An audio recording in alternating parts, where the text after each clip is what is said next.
Hi viewers, இன்னைக்கு செட்டிநாடு அம்மா கிச்சன்ல குஸ்கா எப்படி செய்யறதுன்னு பார்க்க போறோம். குஸ்காவுக்கு முதல்ல தேவையான பொருளை நம்ம எடுத்து வச்சுக்கலாம். 2 கப் ரைஸ் எடுத்துக்கோங்க, பாஸ்மதி ரைஸ். நான் வந்து இந்த கப்ல எடுத்துருக்கேன். ஒரு பெரிய வெங்காயம் நல்லா நீல வாக்குல நறுக்கி வச்சுக்கோங்க. 2 தக்காளி பழம் நறுக்கி வச்சுக்கோங்க. கொத்தமல்லி தழை, புதினா எல்லாம் நீங்க வந்து நைஸா நறுக்கி வச்சுக்கோங்க. தயிர் 2 ஸ்பூன் எடுத்துக்கோங்க. 2 ஸ்பூன் நெய் எடுத்துக்கோங்க. ஒரு டேபிள் ஸ்பூன் வந்துட்டு இஞ்சி பூண்டு பேஸ்ட். தாளிக்கிறதுக்கு பட்டை, ஏலக்காய், ஸ்டார் பூவு, பிரியாணி இலை எடுத்துக்கோங்க.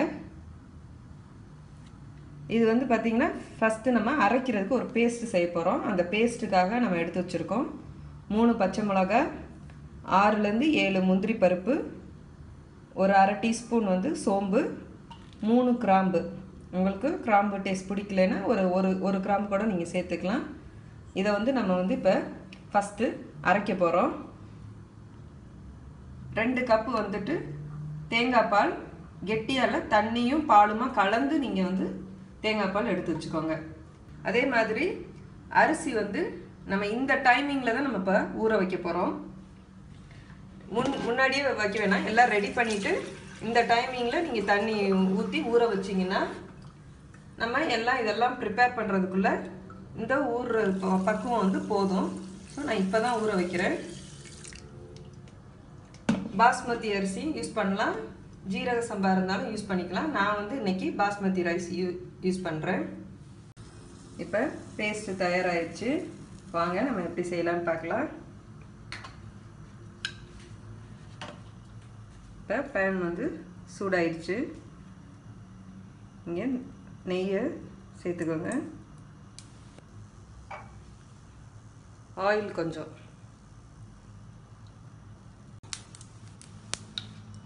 இப்போ எண்ணெயும் நெய்யும் சூடாயிடுச்சு.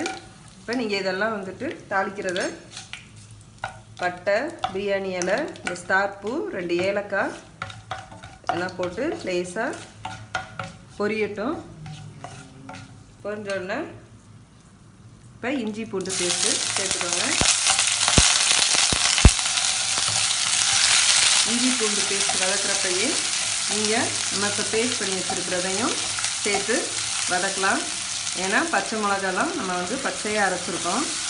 ஸோ அதனால் இதையும் சேர்த்து நீங்கள் வதக்குங்க. நல்லா பச்சை வாசனை போகிற வரைக்கும் நீங்கள் நல்லா வதக்குங்க. ரொம்ப ஈஸியாக செஞ்சிடலாம். நம்ம இஞ்சி பூண்டெல்லாம் நம்ம ஃபஸ்ட்டு வந்து நல்லா வதங்கணுங்கிறதுக்காக நம்ம ஃபஸ்ட்டு போட்டோம். இப்போ நீங்கள் வெங்காயம் சேர்த்துக்கோங்க.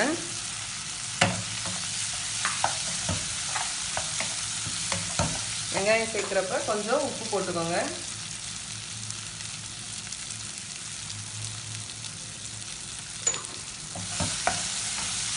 வெங்காயம் நல்லா வதங்கிடுச்சு. இப்போ நீங்கள் தக்காளி சேர்த்துக்கோங்க. இந்த மாதிரி நீங்கள் தக்காளி வந்து நல்லா மசிஞ்சுக்கோங்க. முழுசாக இருந்தால் நல்லா இருக்காது. அதனால் தக்காளி வந்து நல்லா மசிஞ்சிருங்க. இப்போ நம்ம புதினா இலை சேர்க்குறோம். நீங்கள் வந்து கொஞ்சோண்டு எடுத்து வச்சுக்கோங்க, கடைசியாக நம்ம வந்து சாதத்தோட சேர்க்குறதுக்காக. கொத்தமல்லி, புதினா 2 நம்ம சேர்த்துக்கோம். இதை நீங்கள் கொஞ்சம் வதக்கிக்கோங்க.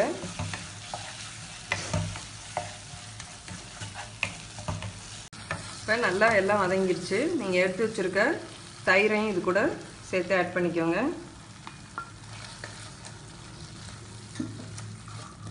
நீங்கள் இந்த மசாலுக்கு மட்டும் லைட்டாக கொஞ்சம் உப்பு சேர்த்துக்கோங்க. ஏன்னா நம்ம ஏற்கனவே வெங்காயம் வதக்குறப்பே நம்ம உப்பு போட்டிருக்கோம்.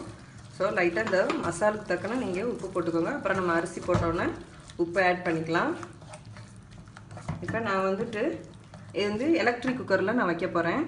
நீங்கள் ப்ரெஷர் குக்கரில் வைக்கிறா இருந்தாலும் இதே தான் நீங்கள் மெத்தடில் வச்சுட்டு நம்ம தண்ணி வந்து 1க்கு 2 அளவு தான் நம்ம வைக்க போகிறோம்.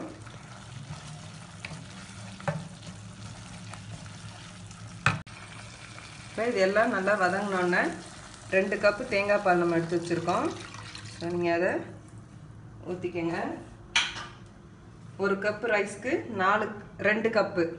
ஸோ இப்போ நான் தேங்காய் பாலும் தண்ணியும் கலந்ததை அது வந்து 2 கப் ஊற்றிருக்கேன். இப்போ ப்ளைனாக வாட்டர் வந்து 2 கப் ஆட் பண்ணுறேன். ஸோ மொத்தம் 4 கப்.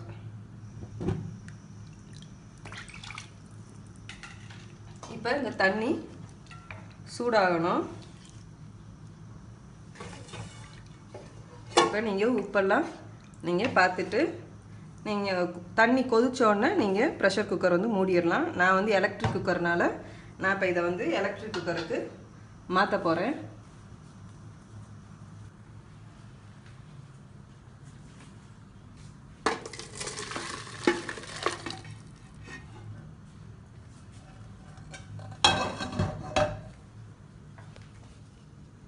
இப்போ நான் அரிசியும் அது கூட ஆட் பண்ணி நான் மூடி வைக்க போகிறேன்.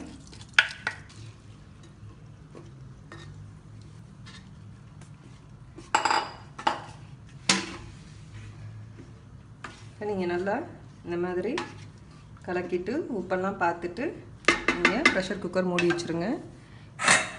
இப்போ நான் இது ஒரு 10 மினிட்ஸ் நான் வந்து மூடி வைக்கிறேன். இப்போ 10 நிமிஷம் ஆயிடுச்சு. நான் வந்துட்டு இப்போ வார்மில் வைக்கிறேன். ஸோ நான் இப்போ எடுத்து வச்சுருக்கேன் அந்த புதினா கொத்தமல்லியை மேலே தூவி விட்டுட்டு நான் மாதிரி வார்மில் வைக்க போகிறேன். ஸோ வார்மில் வந்துட்டு இன்னும் ஒரு 5 மினிட்ஸ் இருக்கும். வாங்க இப்போ குஸ்கா ரெடி ஆயிடுச்சான்னு பார்ப்போம். ஓகே, நல்லா ரெடி ஆயிடுச்சு. நல்லா தேங்காய் பால்லாம் ஊற்றுனனால நல்லா சாதம் நல்லா சேர்ந்து நல்லா உதிரியாக வந்திருக்குது. நல்லா மணமாக இருக்குது. நீங்களும் இதை ட்ரை பண்ணி பாருங்கள். இப்போ வாங்க நம்ம சர்வ் பண்ணலாம். இப்போ செட்டிநாடு அம்மா கிச்சனில் இன்னைக்கு குஸ்கா ரெடி ஆயிடுச்சு. ரொம்ப நல்லா டேஸ்ட்டாக வந்திருக்கு. ஸோ நீங்கள் இந்த குஸ்கா கூட தயிர் பச்சடி வச்சு சாப்பிட்லாம். நல்லா டேஸ்ட்டாக இருக்கும். நீங்களும் இதே மாதிரி ட்ரை பண்ணி பாருங்கள். பார்த்துட்டு லைக் பண்ணுங்கள், சப்ஸ்கிரைப் பண்ணுங்கள். நன்றி.